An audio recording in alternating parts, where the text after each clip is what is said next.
Guys, welcome to my channel, Bitchat TV. Baby, we found just who we are meant to be in this galaxy.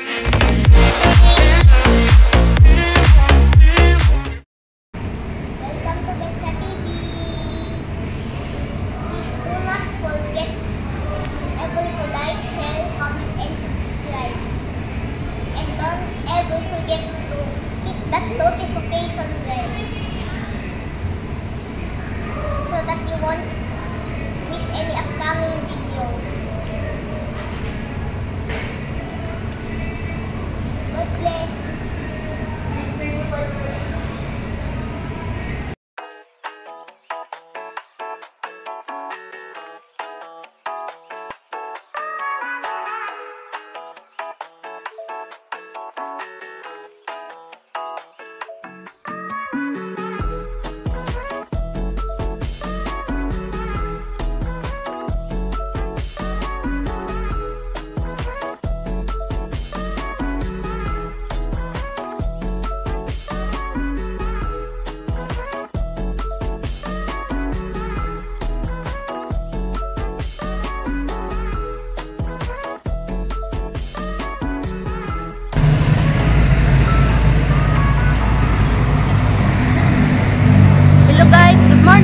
Welcome to my channel, Bitchat TV. Ngayong araw guys ay ganapin ang binyag at first birthday ng aking apo na si Rian Larin. Tara guys, samahan nyo ako, papasok tayo dyan. Dito gaganapin sa showcase.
Off na?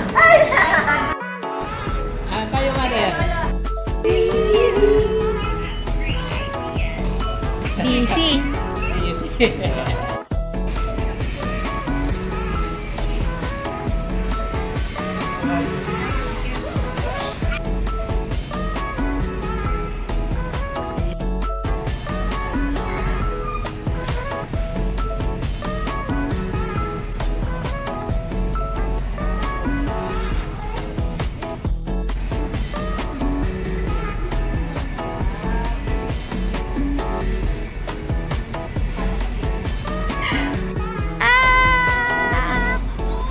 Okay na.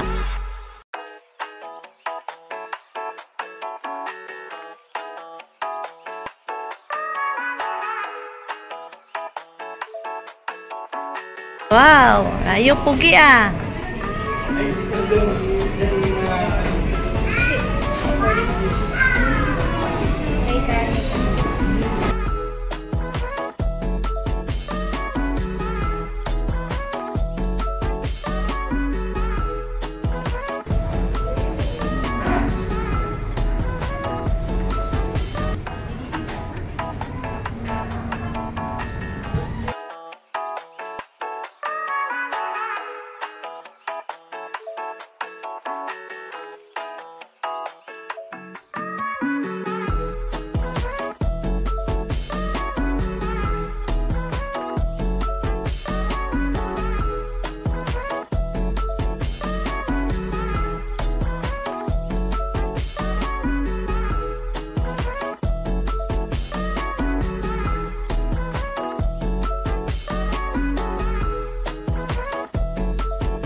Ito pala.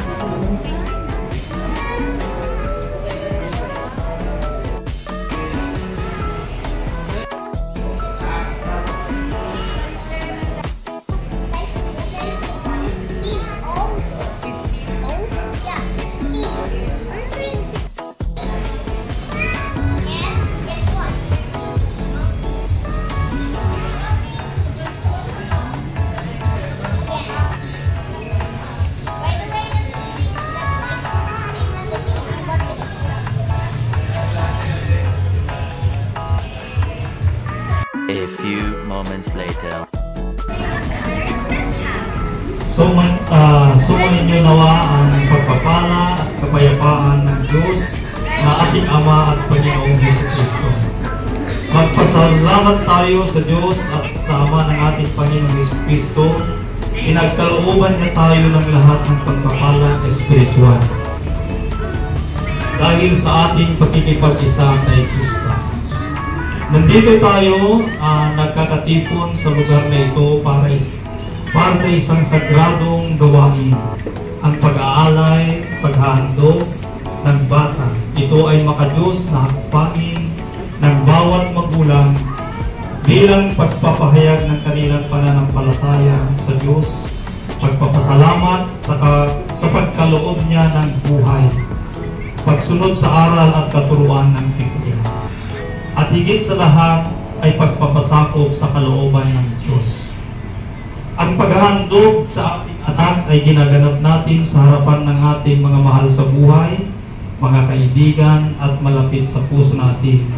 At higit sa lahat, sa harapan ng may kapal upang saksihan ng ating panunumpa sa pagtanggap ng ating makadiyos na katungkulin para sa ating anak, na tayo'y bilang magulang ang huhubog, gagabay at magpamulat sa kaisipan ng ating anak ang pagkilala at pagmamahal sa Diyos sa Kanyang manlilikha. Kaya't sa araw na ito,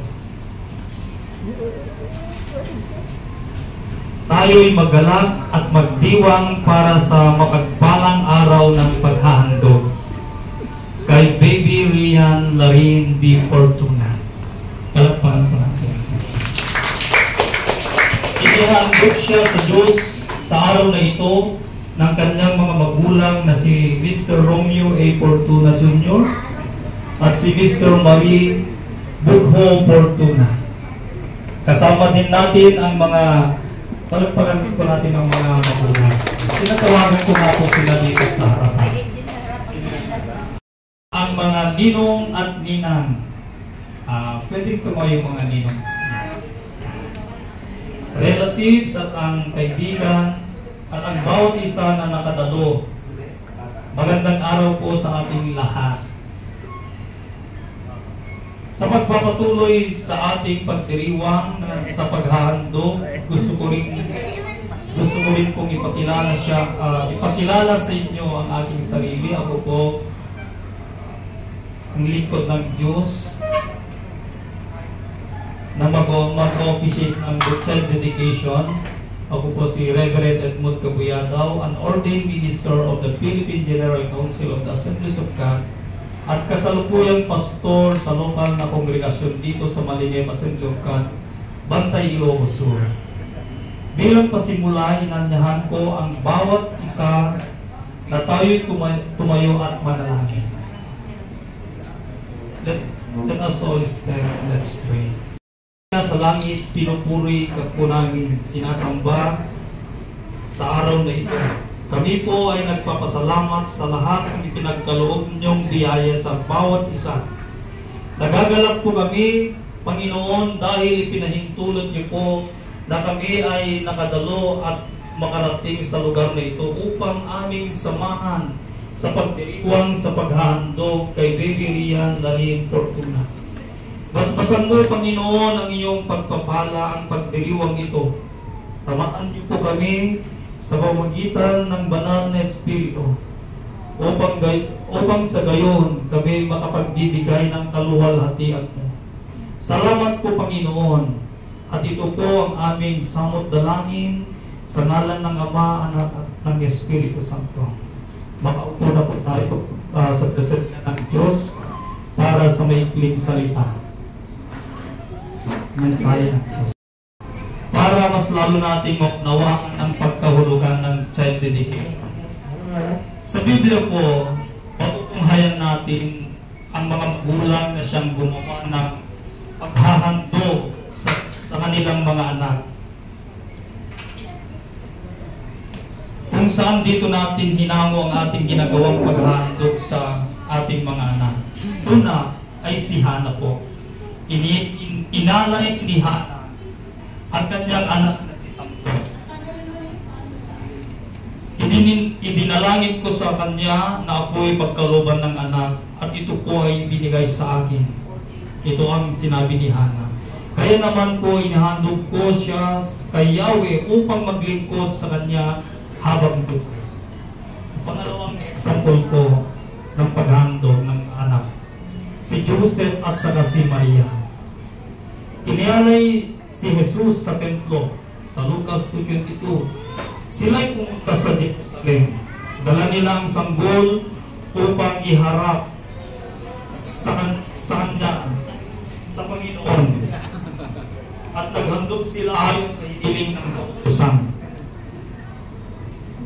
Ngunit ang gusto ko pong i-share na ating unawain na salita ng Diyos na siyang gagamitin nating halimbawa sa pag-aalay ng ating anak ay patungkol kay Abraham at Isaac. Alam niyo yung paghandog ni handog sa halik ang kanyang anak.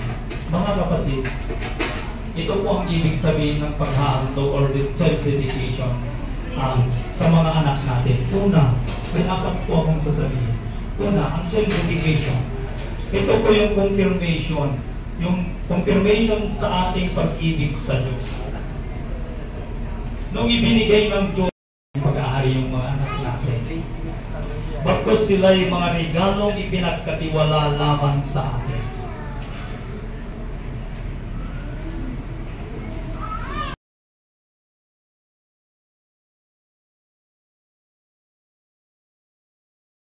Sa araw na ito, nalilito kami, taos pusong nagpapasalamat sa Diyos sa buhay ng aming anak, yung kanyang pangalan. Ipinagkaloob sa buhay namin. At sa ngayon, bilang pagpapahayag ng aming pag-ibig at pananampalataya sa Diyos at pagkilala sa Kanya na siyang nagmamay-ari ng buhay, aming inihandog sa Kanyang harapan ang aming anak at nangangakong gagawin ang lahat ng aming makakaya na alagaan, tubugin at ipamulat sa Kanya ang pag-ibig at pananampalataya sa Diyos. Naway tulungan kami ng Diyos.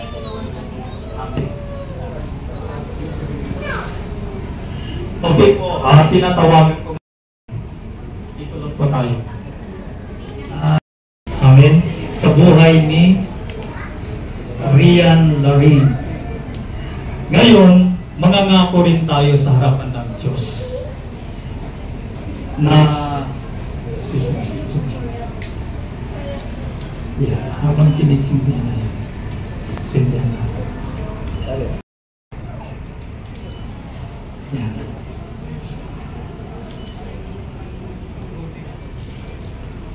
Okay, simulan na natin. Tulong pa sa Panginoon at sa harapan ng bawat isa. Ako si nagpapasalamat sa Diyos at ako'y napiling ninong ninang ni Baby Rian Larin Fortuna. Nangangakong gawin ng lahat ng aking makakaya na maging isang liwanag sa buhay ng ating inaanak. Dadalhin ko po parati ang liwanag ng Panginoong Jesus bilang gabay sa kanyang paglaki sa buhay. Sa abot ng ating makakaya bilang pangalawang magulang, tutulong ako sa anumang bagay na magdudulot ng ikabubuti sa buhay ni Larin Fortuna. Naway tulungan ako ng Diyos. Okay. Bilang lingkod ng Diyos, papahiran ko po ng langis na siyang simbolo ng banal na Espiritu.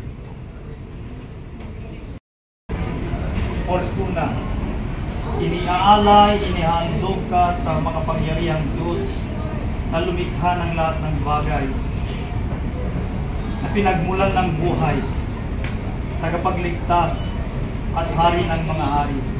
Inihandog kita sa pangalan ng Ama, ng Anak at ng Espiritu Santo. Panginoon, basbasan mo ang batang ito, pagpalain mo siya. Naway ang batang ito, Panginoon, lumaki na ikaluluwalhati ng iyong banal na pangalan. Tulungan at gabayan mo ang kanyang mga magulang na siyang instrumento, Panginoon, sa paghubog sa kanya. At Lord, salamat po sa araw na ito. At ang batang ito, Panginoon, lagi mong ingatan sa inyong pag-iingat, Panginoon. Lord, bless this child in the name of Jesus. Lord, salamat po sa araw na ito. At ikaw po, Panginoon, ang kanyang pastor sa buhay niya. At Lord, salamat at ikaw, Panginoon, ang patuloy na magbibigay ng lahat ng kanyang pangangailangan hanggang sa paglaki niya at maabot niya, Panginoon, ang mga plinano mo sa kanyang buhay. Salamat po, Panginoon. At ito po ang ating samot dalangin sa makapangyarihang pangalan ng aming pinakamamahal na Panginoong Jesucristo. Amen. Amen.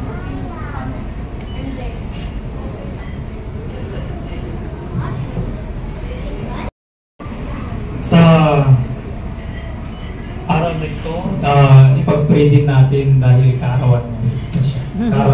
Kaarawan Happy niya. birthday, baby. Birthday niya. Amen. So let's pray. Lord, salamat din po.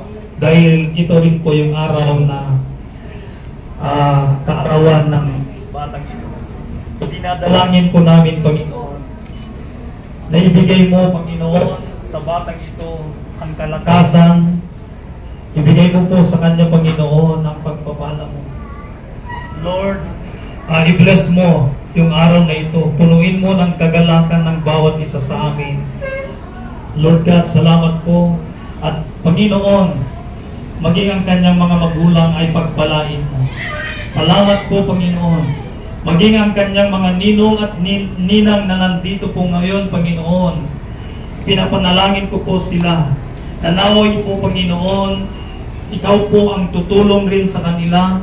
Maging parati, Panginoon, na magkakaroon sila ng pag-ibig at paggabay sa batang ito. Lord, salamat po. Maging ang bawat isa na nakadalo, pagpalain mo po. Ito po sa pangalan ng aming pinakamamahal na Jesucristo. Amen. Amen. Okay, God bless po. Mag-isip po tayo yung mga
Hello guys, thank you for watching. Please do not forget to like, share, comment and subscribe, and most importantly, number 1, don't forget to click the notification bell so that you won't miss any upcoming videos. Even a single tiny one. Bye, God bless. See you next time.